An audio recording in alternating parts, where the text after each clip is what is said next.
Bismillahirrahmanirrahim. Assalamualaikum warahmatullahi wabarakatuh. Alhamdulillahi rabbil alamin. Hamdan katsiran tayyiban mubarakan fihi kama yuhibbu rabbuna wa yarda.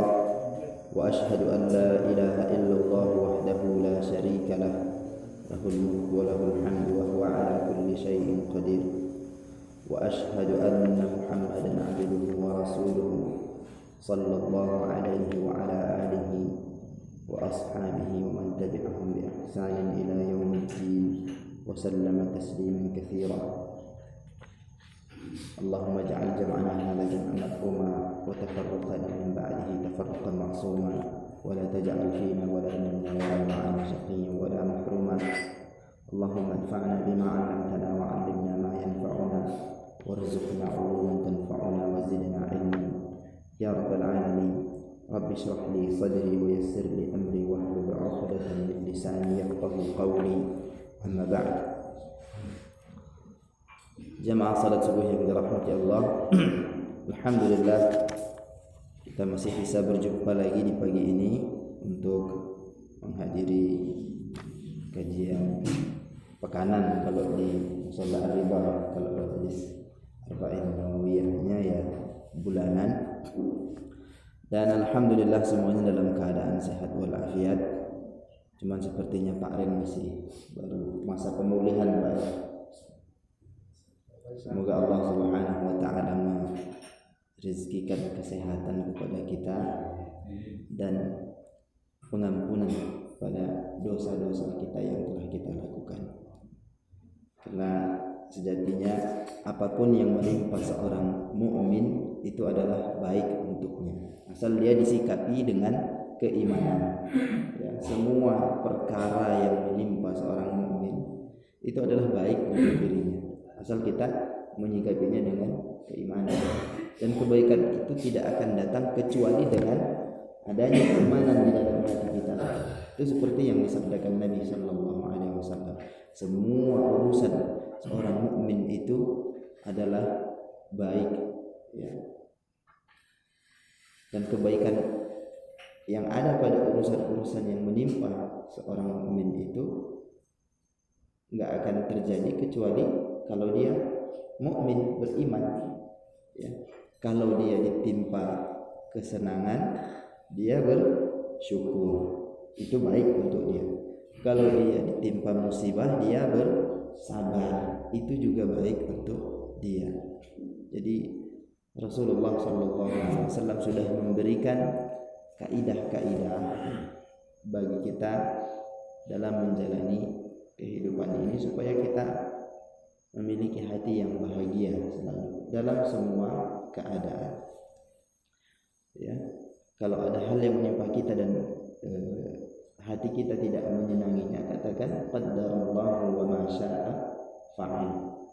Ya, mungkin saja kita tidak senang, tapi kita tidak tahu bahwa di sebalik itu ada hikmah atau manfaat yang lebih besar yang akan kita dapatkan. Bisa jadi dengan itu dosa kita diampuni atau kita dihindarkan dari bahaya yang lebih besar. Ya, namanya juga ujian. Ya, kapan nanti udah nggak ada ujian lagi? Kalau sudah masuk surga udah selesai, baru nggak ada lagi ujian. Baik, pada bulan yang lalu kita sudah membaca dan mengambil sedikit faidah daripada hadis yang kedua, yaitu hadis dikenal dengan hadis Jibril. Hadis Jibril namanya, yang panjang pada bulan lalu kita bacakan itu namanya hadis Jibril. Ya. An Umar radhiyallahu anhu aidan qala bainama nahnu julusun 'inda Rasulillah sallallahu alaihi wasallam dhata yawmin idh qala'a 'alaina rajulun shadid bayad ath-thiyabi shadid sawad ash-sha'r la yura 'alayhi atharu as-safar wa la ya'rifuhu minna ahad hatta jalasa ila an-nabiy sallallahu alaihi wasallam fa asnada rukbatayhi ila rukbatayhi wa wada'a kaffayhi 'ala fakhidayhi wa qala ya Muhammad أخبرني عن الإسلام فقال رسول الله صلى الله عليه وسلم الإسلام أن تشهد أن لا إله إلا الله وتقيم الصلاة وتؤتي الزكاة وتصوم رمضان وتحج البيت إن استطعت إليه سبيلا قال صدقت فعجبنا له يسأله ويصدقه قال فأخبرني عن الإيمان قال أن تؤمن بالله وملائكته وكتبه ورسله واليوم الآخر وتؤمن بالقدر خيره وشره قال صدقت قال فأخبرني عن الإحسان قال أن تعبد الله كأنك تراه فإن لم تكن تراه فإنه يراك قال فأخبره قال ما المسؤول عنها بأعلم من السائل قال فأخبرني عن أماراتها قال أن تلد الأمة ربتها وأن ترى الحفاة العراة العالة رعاء الشاء يتطاولون في البنيان ثم انطلق فلبثنا مليا ثم قال يا عمر أتدري من السائل قلت الله ورسوله أعلم قال فإنه جبريل أتاكم يعلمكم دينكم رواه مسلم. Adakah di antara bapak-bapak sekalian yang masih ingat beberapa faedah dari hadis ini? Dari hadis ini yang sudah kita terangkan pada bulan yang lalu. Di antara adab bermajlis ya, di dalam majelis ilmu itu jangan memotong pembicaraan, apalagi pembicaraan guru. Bila seorang guru sedang berdialog dengan salah satu muridnya, maka yang lain sepatutnya diam mendengarkan, sebagaimana dilakukan oleh para sahabat Nabi sallallahu alaihi wasallam, sampai dialog antara Nabi sallallahu alaihi wasallam dengan Jibril alaihi salam selesai. Tidak ada sahabat itu yang menyela, ya, tidak ada. Jadi itu adab.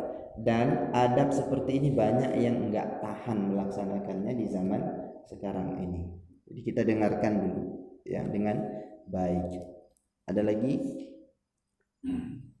Tidak mencari-cari tahu tamu yang berbicara dengan gurunya. Betul. Nah, ini juga diantara adab masuk ke dalam yang pertama tadi ya.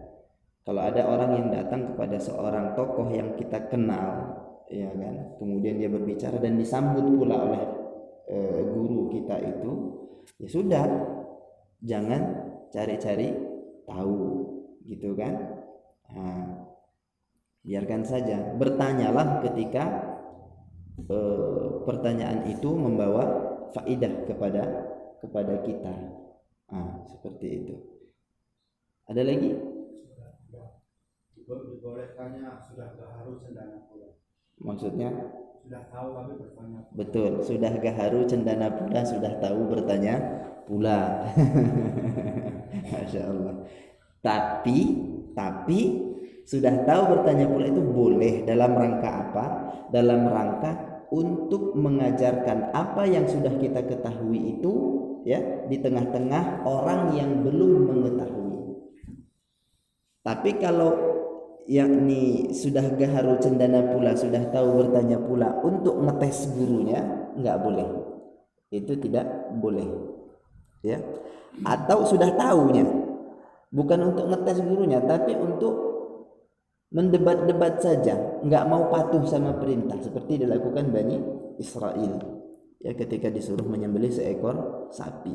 Sudah tahu mereka yang dinamakan sapi itu. Sudah tahu, innallaha ya'murukum an tadhbahu baqarah, mutlak. Sesungguhnya Allah telah memerintahkan kalian agar kalian menyembelih seekor sapi. Ya.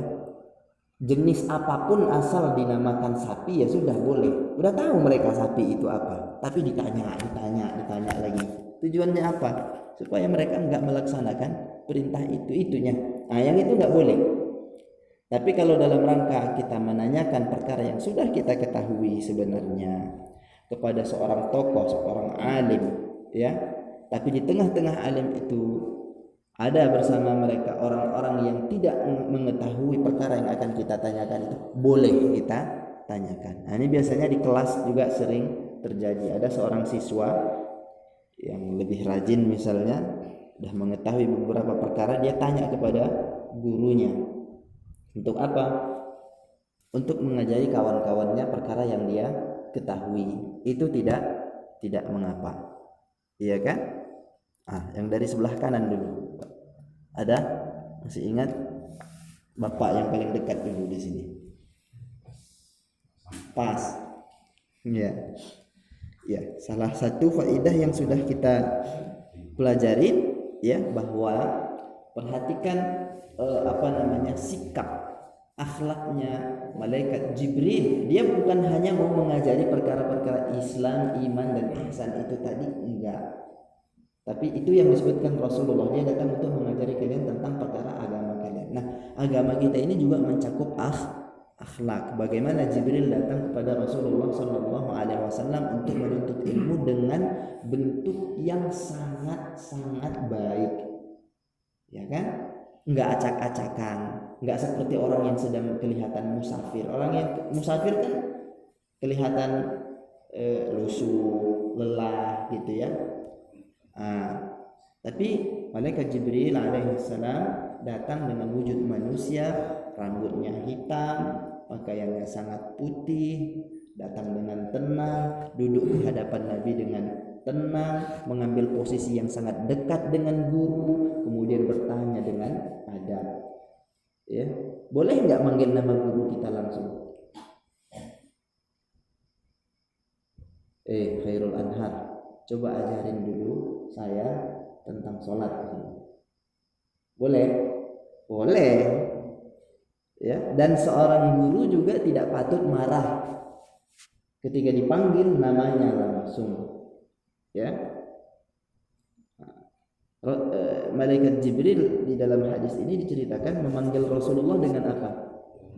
Ya Muhammad, hai Muhammad. Dan Rasulullah marah? Enggak. Ya kan kita dipanggil dengan nama kita.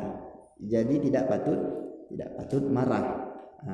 Jadi boleh, tapi meskipun yang lebih utama adalah kita memanggil guru kita itu dengan panggilan yang lebih mulia, yang lebih disukai. Gitu. Kadang-kadang kejadian-kejadian yang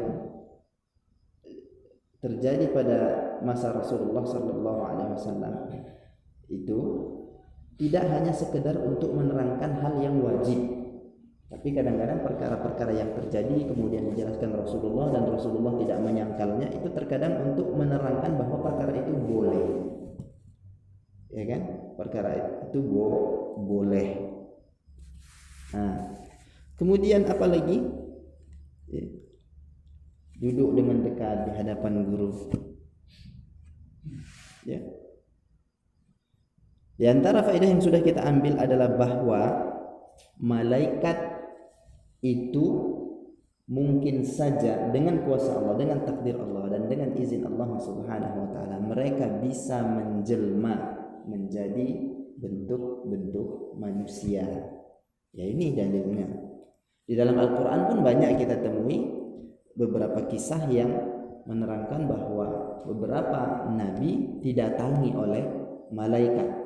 Malaikat bertamu ke rumahnya, ya, dalam bentuk manusia, seperti Nabi Ibrahim alaihissalam didatangin oleh beberapa malaikat, dan Nabi Ibrahim alaihissalam mengatakan, ya, seperti dikisahkan dalam Al-Quran, tidak mengenali, qala qaumun munkarun, dan ini orang-orang yang enggak pernah dikenal, ya. Baru mereka menerangkan bahwa sebenarnya ini adalah utusan Rabbnya. Kami adalah utusan Tuhanmu dengan membawakan kabar gembira, membawakan ini. Kepada Nabi Lut alaihissalam juga datang. Tapi kita tidak bisa sebagai manusia yang awam, ya, kita tidak bisa menentukan apakah sesosok yang kita lihat itu malaikat atau bukan, kecuali dengan adanya wahyu. Ya, seperti para sahabat melihat malaikat Jibril dalam bentuk manusia, tapi satu pun di antara mereka tidak ada yang tahu kalau itu adalah malaikat Jibril, kecuali setelah diberitahu oleh Rasulullah SAW bahwa dia adalah malaikat Jibril. Nah, jadi kita tidak boleh ngaku-ngaku bahwa kita melihat malaikat. Dari mana kita tahunya? Karena malaikat itu termasuk kepada alam yang gaib, dan Allah tidak menunjukkan ilmu gaibnya kecuali kepada para rasul yang diridhai oleh Allah Subhanahu wa taala, sebagaimana diterangkan Allah di dalam surah Al-Jin. Itu faedah yang sangat penting sekali untuk kita fahami, supaya kita enggak gampang menceritakan atau menerima berita dari orang lain yang katanya bisa melihat makhluk-makhluk gaib.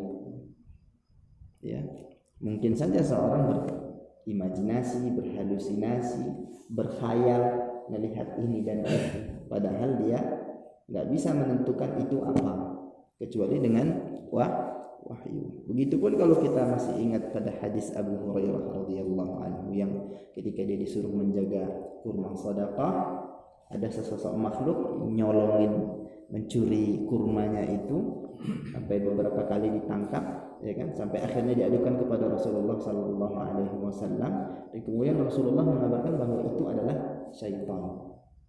Seperti itu. Jadi jangan gampang ngaku-ngaku kita melihat makhluk gaib. Enggak boleh juga, buat apa? Seperti itu. Nah, kita akan mempelajari lebih detail tentang apa yang ditanyakan Jibril alaihi salam kepada Rasulullah sallallahu alaihi wasallam. Perkara yang pertama kali ditanyakan Jibril alaihi salam kepada Rasulullah sallallahu alaihi wasallam adalah tentang Islam. Akhbirni 'anil Islam, ya. Kabarkanlah kepadaku tentang Islam. Ajari aku tentang Islam. Maka Rasulullah sallallahu alaihi wasallam menerangkan kepada malaikat Jibril bahwa Islam itu adalah yang kita kenal itu dengan rukun-rukunnya, ya. Islam itu adalah mengerjakan rukun-rukun Islam. Antashhada an la ilaha illallah wa tuqimas shalah wa tu'tiyaz zakah wa tasuma ramadan wa tahujjal baita in istata'ta ilaihi sabila. Antashhada an la ilaha illallah wa anna muhammadar rasulullah. Ya. Jadi 5 perkara ini adalah Islam. Ya. 5 perkara ini adalah Islam. Jadi untuk masuk ke dalam Islamnya harus ada ikrar syahadat la ilaha illallah wa anna muhammadan rasulullah, ya. Di sini disebutkan 5 rukun Islam. Yang pertama adalah 2 syahadat. 2 syahadat. Kita mengenalnya dengan kalimat syahadat. 2 kalimat syahadat. Kenapa 2? 1 adalah syahadat tauhid, ya, syahadat la ilaha illallah. Kemudian yang kedua adalah syahadat risalah, bahwa kita bersaksi, mengikrarkan bahwa Muhammad sallallahu alaihi wasallam adalah utusan Allah. Wa hadani syahadatani mutalazimatan. Dan perlu kita catat bahwa kedua syahadat ini saling berkaitan. Tidak bisa lepas antara satu dengan yang lainnya. Ya.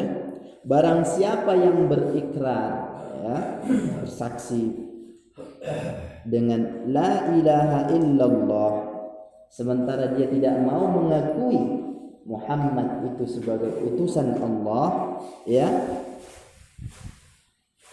yang itu tidak bermanfaat. Sah keislamannya? Enggak. Jadi harus diikrarkan syahadat la ilaha illallah dan Muhammad Rasulullah, ya. Artinya kalau tidak mau mengakui kerasulan Nabi Muhammad sallallahu alaihi wasallam berarti mengingkari risalah Nabi Muhammad sallallahu alaihi wasallam. Mengingkari risalah Nabi Muhammad sallallahu alaihi wasallam berarti kufur. kafir. Ya.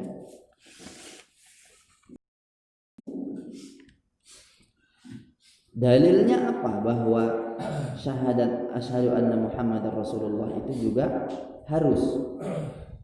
Ya. Nabi sallallahu alaihi wasallam juga pernah bersabda, ya. Beliau mengatakan, "Walladzi nafsu Muhammadin biyadi," demi jiwa Muhammad yang ada di tangannya. Ya. Dia bersumpah demi Allah, "La yasma'u bi ahadun min hadhihi al-ummati Yahudiyyun wala Nasraniyyun thumma yamutu wa lam yu'min billadzi ursiltu bihi illa kana min ashabin nar." Tidak ada seorang pun yang mendengar tentang aku dari umat ini. Ya, dari umat ini. Umat Rasulullah itu ada dua macam. Ada dua macam. Ini perlu dicatat. Umat Rasulullah diutus kepada seluruh manusia, kepada seluruh manusia. Sedangkan nabi-nabi sebelum Rasulullah diutus kepada kaumnya sendiri. Iya kan? Nah, Rasulullah sallallahu alaihi wasallam diutus kepada seluruh umat manusia, dan umat manusia yang Rasulullah diutus kepada mereka itu terbagi menjadi dua macam. Yang pertama adalah ummatud da'wah. Umat yang didakwahi oleh Nabi sallallahu alaihi wasallam. Ya, ini mencakup semua manusia. Mencakup semua manusia. Dan yang kedua adalah ummatul istijabah, umat yang mengistijabah, umat yang mengikuti Nabi sallallahu alaihi wasallam. Nah, ini masuk ke dalam umatnya Nabi Muhammad sallallahu alaihi wasallam. Nah, tidak ada seorang pun yang mendengar tentang aku, ya, baik dia Yahudi ataupun Nasrani, kemudian dia mati dan belum beriman kepada apa yang aku diutus dengannya, melainkan dia akan menjadi penghuni neraka. Artinya wajib kita beriman kepada Rasulullah sallallahu alaihi wasallam sebagai utusan Allah, dan beriman kepada apa yang dibawa oleh Rasulullah sallallahu alaihi wasallam daripada syariat-syariat. Kemudian yang kedua di antara rukun Islam itu adalah mendirikan salat yang 5 waktu, salat fardu. Ini yang wajib. Salat fardu ini wajib 5 waktu. Bagaimana mendirikan salat itu? Ya. Wa iqamatus salati hiya al-ityanu biha qawimatan. Mendirikan salat itu adalah mengerjakan salat itu dengan benar, lurus, ya, sesuai dengan apa yang diperintahkan Allah dan Rasulnya sallallahu alaihi wasallam, dengan menjaga syarat-syaratnya, rukun-rukunnya, serta hal-hal yang wajib dijaga di dalam salat. Itu maksud daripada mendirikan salat. Kemudian yang ketiga adalah ita'uz zakat, menunaikan zakat. Nah, zakat itu adalah satu nisab tertentu. Nisab, ya. Apa namanya nisab? Saya nggak temukan padanan nisab. Nisab, kalau harta kita, dan enggak semua harta kan yang harus dizakatkan, ya. Hanya harta-harta tertentu saja yang sudah mencapai nisab, ya, yang harus dibayarkan oleh orang muslim, ya, pada waktu yang tertentu pula. Jadi enggak semua harta di setiap waktu diambil zakatnya, enggak. Ada aturannya, ada syariatnya, ya. Bisa jadi enggak setiap tahun zakat itu keluar, bergantung nanti apakah nisabnya bertahan atau tidak. Nah, nisab itu adalah batas di mana harta itu kena wajib zakat. Nah, beda dengan wajib pajak, enggak ada nisabnya, ya kan? Allahu a'lam. Zakat profesi baru muncul di abad ini, abad 20 lah. Zakat profesi dan belum ada pernah sebelumnya. Berarti dia disandarkan kepada profesinya kan. Berarti profesi yang dizakati. Di mana ada zakat profesi? Profesi nggak dizakati. Yang dizakatin itu adalah harta. Harta yang dizakatin. Kalau profesi nggak bisa dizakatin. Toh yang dikeluarkan adalah harta. Jadi harta yang dikumpulkan daripada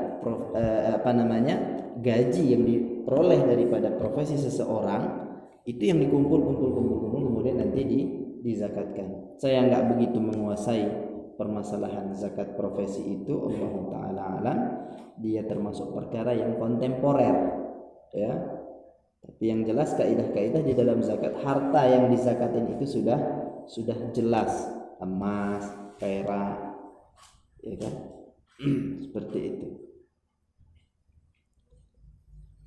Itu babnya bab fikih, nanti ditanyakan kepada Ustaz fikih. Kemudian yang keempat adalah puasa di bulan Ramadan dengan menahan diri dari makan dan minum dan yang sejenisnya, ya, dari terbitnya fajar sampai terbenamnya matahari di bulan Ramadan. Ini juga wajib. Banyak kaum muslimin, di antara kaum muslimin yang enggak melaksanakannya, enggak puasa di bulan Ramadan dan tidak merasa berdosa. Itu keislamannya bermasalah. Kemudian yang kelima, berhaji ke Baitullah, ke Masjidil Haram, ke Makkah. Liman istata'a ilaihi sabila, bagi siapa yang mampu. Dalam pelaksanaan haji ini dikaitkan dengan al-istita'ah, dengan kesanggupan, ya. Karena dalam melaksanakan ibadah haji itu ada masyaqqah, beban, kesusahan yang lebih berat dibanding dengan ibadah-ibadah yang lainnya yang sebelumnya disebutkan, ya kan? Maka dia sudah sepatutnya diikat dengan kesanggupan seorang hamba itu. Jadi ini adalah rukun Islam. Ya, bab fikih itu ya dari sini.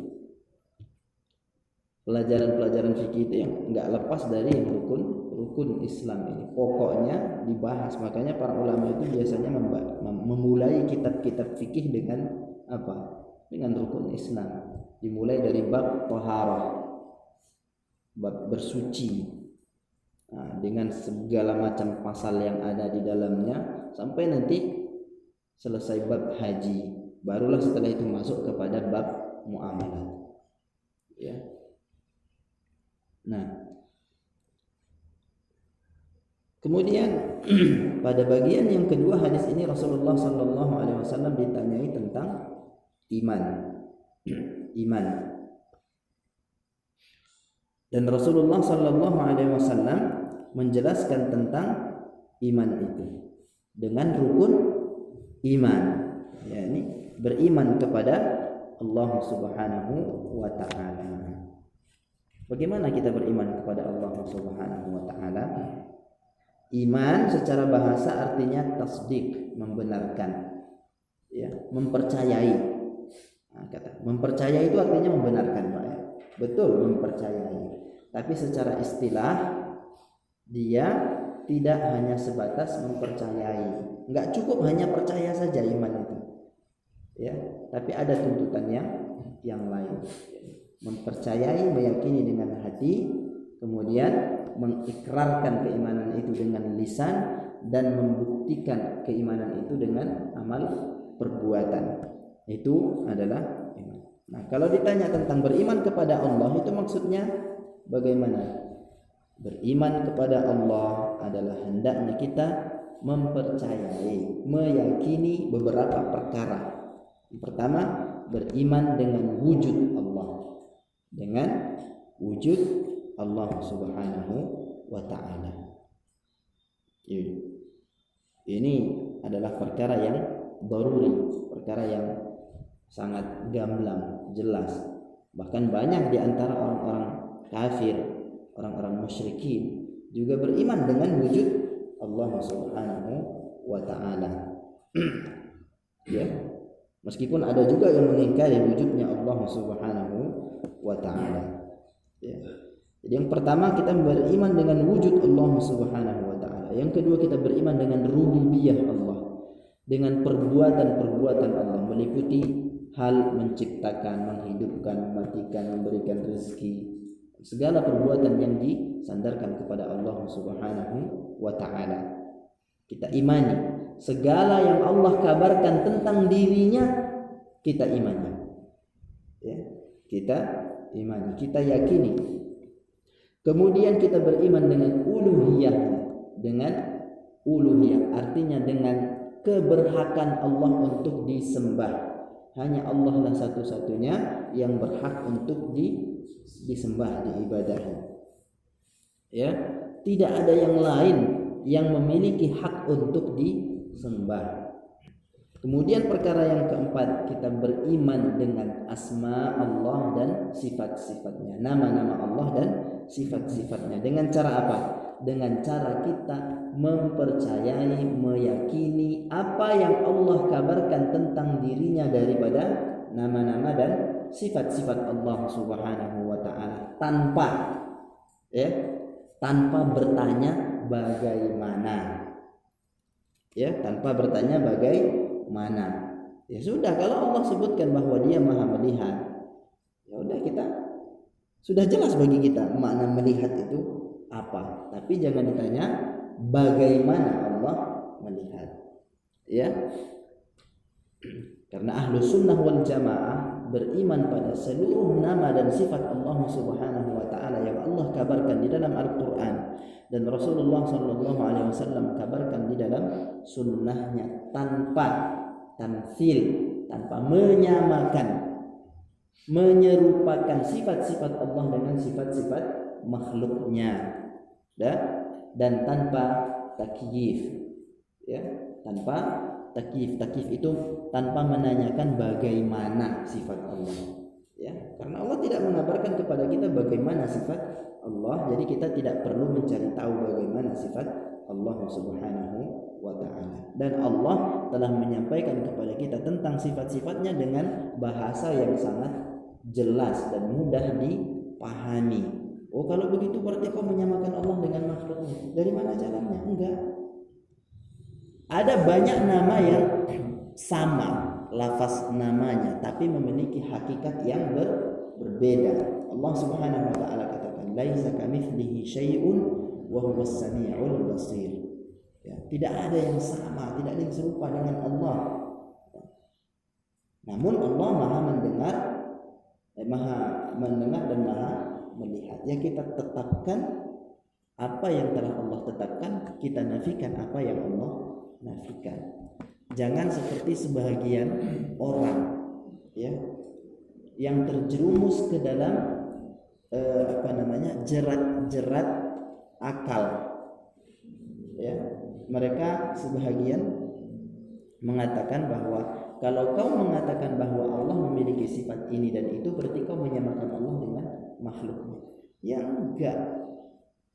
Misalkan Allah pernah di dalam Al-Quran, Allah mengatakan di dalam Al-Quran bahwa Allah menyandarkan misalnya tangan kepada dirinya, Allah menyandarkan wajah kepada dirinya. Apakah itu melazimkan kalau kita tetapkan Allah memiliki wajah, artinya kita menyamakan Allah dengan makhluknya? Ya enggak.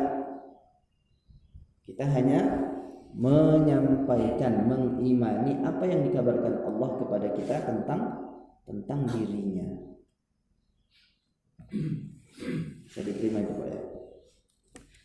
Jadi ada berapa perkara? Beriman kepada Allah itu mencakup 4 perkara. Beriman kepada wujud Allah, beriman kepada rububiyah Allah. Rububiyah artinya perbuatan-perbuatan Allah. Kemudian yang ketiga adalah beriman dengan uluhiyah Allah, dengan keberhakan Allah untuk disembah. Kemudian yang keempat beriman kepada asma Allah dan sifat-sifatnya, nama-nama Allah dan sifat-sifatnya. Yang kedua adalah beriman kepada para malaikat. Beriman kepada para malaikat. Ya.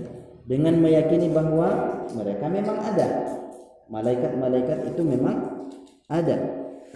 Dan mengimani apa yang dikabarkan Allah dan Rasulnya tentang malaikat ini. Tentang malaikat. Ya. Dan bahwa para malaikat itu adalah hamba-hamba yang dimuliakan Allah Subhanahu wa taala, dan setiap mereka memiliki tugas yang khusus masing-masing, ya. Ada di antara malaikat itu yang tugasnya menjaga manusia, ya. Pada tahun yang lalu kita sudah membahas pernah kan bahwa nanti kita datang lagi ke hadis itu, bahwa seorang anak Adam ketika sudah sampai usianya 40 hari yang ketiga di dalam kandungan, Allah akan kirimkan